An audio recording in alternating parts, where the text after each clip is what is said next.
Queridos amigos y hermanos en Cristo, buenas tardes.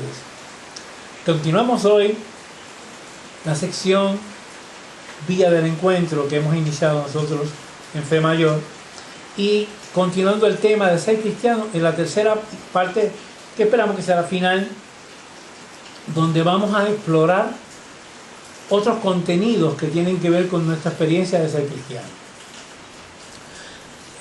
Empezamos con un detalle que tiene que ver con lo que hemos dicho anteriormente. Estamos en el seguimiento de Cristo, y en ese seguimiento hemos sabido escuchar la voz de Cristo que nos llama. Ese llamado, que también se le llama vocación, no implica solamente ese llamado particular que tienen los que están llamados a la vida consagrada, sino también a todos los cristianos por igual. Somos llamados desde que somos bautizados. Somos llamados y a la misma vez somos enviados. Somos enviados a dar testimonio de Cristo en el mundo, a dar testimonio con nuestra palabra y con nuestra obra. No solamente los apóstoles, no solamente los personajes de las Sagradas Escrituras están llamados. Muchas veces nosotros corremos el riesgo de confundir los textos bíblicos y aplicarle estas exigencias que todos cristianos tenemos solamente a aquellos personajes que conocemos que estuvieron en la vida de Jesús, que fueron parte de la historia de la iglesia, o que actualmente son llamados santos, son llamados personas de bien, de gran conocimiento, grandes teólogos, grandes escritores de la iglesia. No, ese llamado se dirige a todos nosotros. Evidencia de eso es que los mismos testimonios del último concilio que tuvimos, el Concilio Vaticano, allá en los años 60, especificaba también eso mismo, que todos somos llamados y enviados. Hay una sección de la encíclica Lumen Gentium, el número 11, que nos habla específicamente de ese llamado y a la misma vez ese deber que tenemos todos los cristianos, no solamente los consagrados, sino también nosotros, los fieles. Los fieles, incorporados a la iglesia por el bautismo, quedan destinados por el carácter al culto de la religión cristiana y regenerados como hijos de Dios, están obligados a confesar delante de los hombres la fe que recibieron de Dios mediante la iglesia. Por el sacramento de la confirmación se vinculan más estrechamente a la iglesia, se enriquecen con una fuerza especial del Espíritu Santo y con ello quedan obligados más estrictamente a difundir y defender la fe como verdaderos testigos de Cristo, por la palabra juntamente con las obras. Ahí está, hermanos. Con la palabra juntamente con las obras. Aquí tengo que hacer una aclaración de alguna confusión que estamos oyendo recientemente, pues en los medios y a veces inclusive en la misma iglesia. Nosotros los fieles estamos llamados a una misión especialísima dentro del mundo. A nosotros nos toca ser sal y luz de la tierra, juntamente con toda la iglesia, pero somos parte de la iglesia. Nosotros somos una sección de la iglesia. Los fieles no somos una sección de la iglesia, nosotros somos iglesia viva, igual que lo es la jerarquía, igual que lo es todos los miembros consagrados, así como nosotros. Nosotros somos llamados laicos o seglares porque vivimos dentro del siglo, dentro de las exigencias de la vida del siglo, pero no pertenecemos al mundo, como hemos dicho anteriormente. Estamos en el mundo, pero no somos del mundo. Por lo tanto, nuestra exigencia como cristianos es traer el reino de Cristo a este mundo, pero traerlo por el Evangelio, llevando y predicando a la persona de Jesucristo. Como dijimos anteriormente, no la idea de Jesucristo, sino a la persona de Jesucristo, con todo lo que implica, como habíamos dicho en Mateo, citando a Mateo 28, 20 en adelante, al final del Evangelio de Mateo, donde el Señor dice: id y enseñarles todo lo que es enseñado. Id y enseñarles a su vez todo lo que yo le he enseñado, Cristo, al mundo. Nosotros somos, por lo tanto, y tenemos esa obligación, de llevar la totalidad del mensaje de Cristo, no una parte limitada y seccionada. Por otro lado, hemos tal vez sobrecargado, cargado demasiado esta exigencia sobre nuestros pastores, que se supone que velen por el rebaño y que nos orientan con la palabra de Dios. Pero si vamos por ejemplo, a la reunión eucarística, vamos a la misa, vamos a recibir en esa homilía, y especialmente, y digo especialmente por detalles que más adelante vamos a cubrir en otras secciones, en la liturgia, donde se ve claramente y vivamente la palabra de Dios en acción, en forma cultural. Pero nosotros, si vamos a misa, nos queda la acción pertinente que nace de la misma gracia que hemos recibido. Hemos sido bautizados, hemos sido confirmados en y por el Espíritu Santo, y acabamos de recibir la Eucaristía para nutrirnos, pero también para sacar la gracia suficiente, la fortaleza suficiente, el valor suficiente como para salir a hablar de Cristo, predicar de Cristo, de palabra y de obra. Fíjense que eso que leímos del Concilio Vaticano a veces no se lee suficiente ni se le explica suficiente a los fieles. Es interesante porque a veces nos da la impresión de que nuestro rol es simplemente el de estar callados y cumplir con las obras de caridad, que no está nada mal. Son 14 obras de misericordia, las que nos dice la tradición de la Iglesia, pero son 7 que son corporales o físicas y 7 que no lo son, que son espirituales. Entre esas 7 que son espirituales tenemos sobre todo la de corregir al que yerra. Por lo tanto, si nosotros estamos callados, en silencio, sin obrar evangélicamente con nuestros hermanos, aunque sea solamente por el ejemplo, no vamos a poder llevar todo el evangelio, puesto que las realidades nos llaman a dar testimonio de lo que sabemos y lo que conocemos de la fe. Tenemos que dar testimonio de palabra y de obra, y el texto que leímos del Lumen Gentium lo dice claramente. Somos llamados y enviados por el bautismo a dar testimonio de vida, pero también somos enviados a defender la fe de Cristo donde quiera que estemos. Y no podemos defenderla si solamente estamos obrando. Es muy bonito decir que el ejemplo arrastra. Yo recuerdo que eso es una de las frases favoritas mías. En el grupo de los cursillos se utiliza mucho. El ejemplo arrastra más que las palabras.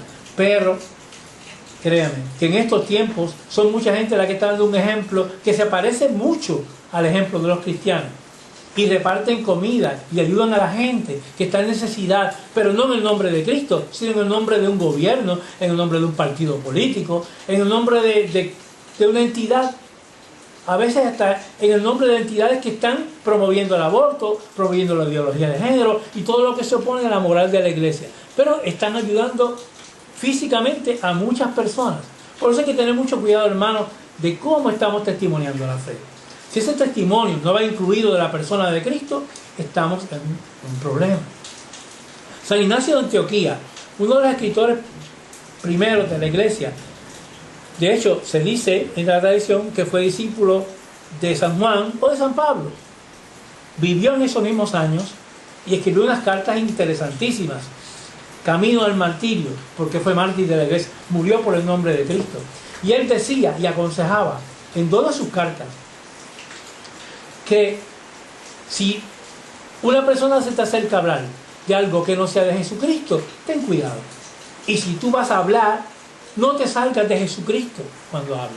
Lo que quiere decir es que cuando nos podemos hablar sobre muchos temas que pueden ser muy interesantes y que pueden estar muy aplicados en estos tiempos y muy pertinentes también por las épocas que vivimos, si nosotros no estamos incluyendo en ese mensaje como centro y como guía a Jesucristo, entonces no estamos dando verdadero testimonio cristiano. Nosotros cuando estamos en la misa, en el culto de la Eucaristía, por si los que nos oye pues no es católico, no entiende muy bien esto, hay una parte del culto católico, de la Eucaristía, de la misa, donde se hace presente el cuerpo y la sangre de Cristo. Esa parte aparece citada en la Sagrada Escritura. Aparece claramente en los tres evangelios sinópticos, y aparece sobre todo históricamente en el primer texto que lo menciona, que es en Primera de Corintios, cuando San Pablo dice que recibió de Jesucristo esta tradición, y que esa misma es la que él lleva, de que la noche en que fue entregado, tomó el pan, lo partió, todo lo que implica el acto de la consagración durante la plegaria eucarística. Y noten cómo termina esa plegaria eucarística. En esa plegaria el sacerdote está leyendo todas las partes, nosotros estamos de rodillas. Pero esta parte él hace juntamente con nosotros. En esa parte, por eso está permitido en algunos lugares que las personas se pongan de pie, en otras se pueden quedar de rodillas. Pero es la parte que decimos, proclamamos, ¿verdad?, tu muerte, proclamamos tu resurrección. Anunciamos tu muerte, para decirlo más preciso. Anunciamos tu muerte y proclamamos tu resurrección. Ok, somos todos los cristianos que estamos allí. Cuando nosotros anunciamos su muerte y cuando proclamamos su resurrección. Ahí en la misa, no. Cuando salimos de la misa es que vamos a anunciar que Cristo murió por nosotros. Eso es anunciar su muerte. Y que por eso, por el nombre de Cristo, es que nos salvamos todos. Es el nombre de Cristo, por su pasión y muerte. Y proclamamos el triunfo de Él sobre la muerte y el iniciar nuestra vida en el camino hacia el Padre a través de su resurrección. Eso nos toca a nosotros. De verdad estamos anunciando su muerte y proclamando a todos los vientos su resurrección. El Papa Francisco ha dicho que estamos enviados, que estamos de salida. Hermanos, estamos de salida para que el nombre de Cristo sea glorificado en las naciones. Estamos de salida para que se entienda que la iglesia es precisamente el cuerpo de Cristo. Que el que vea a la iglesia vea a Cristo. Pero para ver a Cristo no solamente es importante las acciones físicas que hagamos, que son esenciales, conste, porque el que dice Señor, Señor, pero no hace la voluntad de su Padre, pues en palabras no vas a encontrar la salvación. Es pensar precisamente en saber cómo hallar en el Cristo sufriente, en el hermano, a Cristo que nos espera, ciertamente es esencial para nuestra llamada. Salimos a llevar a Cristo, a todos los muchos Cristos que hay en la figura paciente, ¿verdad?, en la figura del sufriente. Pero nosotros somos los Cristos vivos que vamos a querer llevar la luz de Cristo a los demás. Esa luz, con el ejemplo, hermano, no basta. Tiene que ser también de palabra. Claro, nosotros no podemos salir a predicar a Cristo si no nos hemos formado. Esta es la razón de esta sección. Que nos formemos fuerte, ávidamente, profundamente, que nos formemos en oración. Noten ustedes que el mismo Jesucristo, Hijo del Padre, Dios verdadero, hombre verdadero y Dios verdadero, Jesús, antes de iniciar cualquier actividad de Él, se iba a orar al Padre.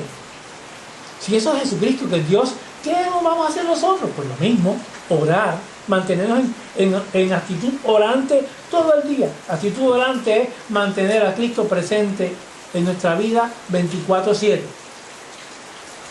De eso también vamos a abundar más adelante. Participar de la oración más importante del cristiano, que es la Eucaristía. Pero antes de la Eucaristía, pues confesar a través de ese instrumento que Dios dejó en el sacerdote, que en persona de Jesucristo nos perdona. Es Jesucristo que nos perdona a través de Él. Juan 20. Juan 20:22, búsquelo, ¿verdad? Ahora, eso, unirnos a Cristo, mantenernos unidos a Cristo, reconciliándonos con Él y recibiendo su alimento, también implica aceptar las correcciones que Cristo nos da, ¿verdad? Como dice Jesucristo en Apocalipsis 3:19, dice, yo a los que amo los corrijo, a los que amo los corrijo. Él te ama a ti, así que te va a corregir, ¿verdad? Pero esa corrección es para bien. Puede ser a través de un hermano, puede ser a través de una situación, de una circunstancia, pero el Señor lo hace todo para tu bien. La salvación es para tu bien. Cristo se encarnó para tu bien, para salvarte. Alimentados y fortalecidos con su gracia. Acuérdate Juan capítulo 6, versículos 48 y siguientes. Eres el pan de vida. Nadie hereda la vida eterna si no come de ese pan, de su cuerpo, y no bebe de su sangre. Bueno, esto suena tal vez un poquito fuerte. En términos, a pesar de que esto, para beneficio nuestro, a veces el tono que yo puedo usar puede sonar un poco fuerte. Pero noten que detrás de todo esto debe haber un espíritu de alegría profunda. El cristiano que tiene que estar alegre. En segunda carta a los Corintios, escrita por Pablo, en el capítulo 6, versículo 10, y en el capítulo 8, versículo 2, nos habla de la importancia de la alegría. Estad siempre alegre. Pero fíjate cómo lo plantea. Estamos alegres desde la persecución, estamos alegres desde el momento difícil. No nos alegramos solamente porque la gente que nosotros les hablamos se convierten o se impresionan por lo que nosotros decimos de Cristo. Estamos alegres en la persecución. Búscalo y léalo. Casi siempre cuando San Pablo habla de la alegría, está hablando de un momento de persecución. ¿Por qué? Porque la fortaleza que recibimos de Dios, que es un don, que tenemos como virtud, pero que se nos amplía, se nos amplifica a través de los dones del Espíritu Santo que hemos recibido en la confirmación y que seguimos fortaleciendo a través del ejercicio de las virtudes. Ese don de la fortaleza nos ayuda a estar alegres en los momentos más difíciles. Si Cristo está conmigo, ¿quién contra mí? Esas expresiones bellas que dice San Pablo, lo dice con alegría. Y es que San Pablo sabe que estamos sostenidos de la mano de Dios. Romanos 8, 28 al 29, búsquelo. Bueno, 28 al 39, la versión larga. Léalo en contexto. Romanos capítulo 8, versículos 28 hasta el 39. Ahí nos habla de cómo la mano de Dios nos fortalece. Pero hay una sección que yo quiero cumplir, que ustedes la recuerden, y la mencioné en la sección pasada como asignación. Efesios capítulo 6, versículo 13 y siguientes. Es lo que aparece subtitulado en la Biblia católica como la armadura de la fe. Ahí nos habla de la importancia de cubrirnos de Cristo, de cubrirnos de los dones y las cosas que Cristo nos da para nuestra salvación, el yelmo de la salvación, ¿verdad? O sea, Jesús nos va a hablar sobre todo el cinturón de la justicia, todas las cosas que nosotros hacemos para el escudo de la fe, ¿verdad? Las cosas que necesitamos para salvaguardar esa imagen que Cristo está tratando de formar en nosotros. Porque si nosotros dejamos que Cristo quede aprisionado en nosotros y que el Espíritu Santo quede mudo, entonces los dardos del maligno van a hacer daño a nuestra alma. Nosotros somos llamados a transformarnos a la imagen de Cristo. Primera de Corintios 11:1, búsquela. Segunda de Corintios 3:18, también lo repite en el capítulo 5, versículo 17, búsquelo. Ahí vamos a ver cómo el apóstol nos habla de que somos transformados. Pero para esa transformación es necesaria que vivamos ese bautismo en términos de sumergirnos en la muerte de Cristo, lo que significa esa kenosis que yo hablé anteriormente. Esa negarse a sí mismo para tomar la cruz. Tú no tomas la cruz de tu trabajo, que de nada te vale la cruz de tu trabajo, la cruz de tu sufrimiento, si tú no te empezaste a negar a ti mismo, es decir, tu egoísmo, empezaste a pensar en los demás, empezaste a volcarte a los demás. Porque créeme que nadie puede hacer auténtica caridad si no se ha vaciado de sí mismo. Si todavía tú tienes muchos resquicios, muchas áreas que están cubiertas del limo, de la espuma del ego, entonces la caridad tuya se convierte en ficticia, es un acto de un show, un espectáculo, para que los demás te vean. Hermano, nosotros no somos llamados por Cristo para hacer un espectáculo en el mundo, somos llamados para hacer luz del mundo, somos llamados para llevar a Cristo al mundo, con nuestra palabra y con nuestro ejemplo, pero no es un espectáculo lo que estamos llevando. Nosotros no podemos apostar a que esa palabra, ese testimonio va a transformar a fulano o a su manera de convertir a todas las personas. Eso sería un error de perspectiva. Lo importante es que nosotros entendamos que ese granito de arena que vamos aportando, unido a todos los granitos de arena de todos los testimonios de todos los cristianos que hay en el mundo, porque muchos son católicos, otros no lo son, pero que están tratando de vivir a imagen de Cristo también, aunque sea una noción imperfecta, aunque no tengan una idea clara de Jesucristo, si siguen a la persona de Jesucristo, nos vamos a encontrar en el mismo lugar, porque vamos siguiendo el camino de Cristo. Y si nos ponemos dócilmente, apartando todo tipo de prejuicio y siguiendo al Señor auténticamente, nos vamos a encontrar con Cristo y vamos a pasar de cristófilos a cristóforos, es decir, de amantes de Cristo, que es nuestro proyecto de vida, como muy bien dice el profesor Casanova, a cristóforos, es decir, a portadores de Cristo en el mundo. Ese es nuestro llamado. Que el Señor nos bendiga hoy en el nombre del Padre, del Hijo y del Espíritu Santo. Amén. Buenas noches.